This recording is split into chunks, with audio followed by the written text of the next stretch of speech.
দেখেন এই মহিলা রাস্তা দিয়ে যাচ্ছিল, একজন মানুষ হোন্ডা নিয়ে যাচ্ছিল, পিছনে তার হোন্ডার পিছনে বাস ছিল। মহিলাটা ইচ্ছা করে তার পায়ের সাথে লাগায়া নিজে নিজে ছিঁড়ে ফেলছে, বলছে যে আপনার এখানে লেগে আমার ফ্রেন্ড ছিঁড়ে গেছিলো। এই মহিলা এখন অনেক ইয়ে করতেছে, ওনার সাথে ঝগড়া করতেছে, বলতেছে 300 টাকা দিয়ে প্যান্ট নিছিল, নতুন প্যান্ট, এখন জরিমানা নিচ্ছে। এই লোক থেকে জরিমানা নিচ্ছে 300 টাকা। এখন এই মহিলা চলে যাচ্ছিল, এখন বলতেছে যে 300 টাকা তো দিছে, এখন প্যান্টটা ওনাকে দিয়ে দেওয়ার জন্য।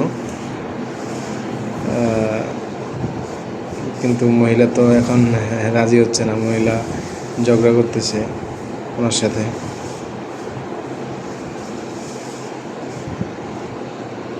এখন টাকা দিয়ে দিচ্ছে ব্যাগ, বলছে যে টাকা দিয়ে প্যান্টটা দিয়ে দেওয়ার জন্য। মহিলা তো দিচ্ছে না, এখন মহিলা ব্যাগ টাকা দিয়ে দিচ্ছে।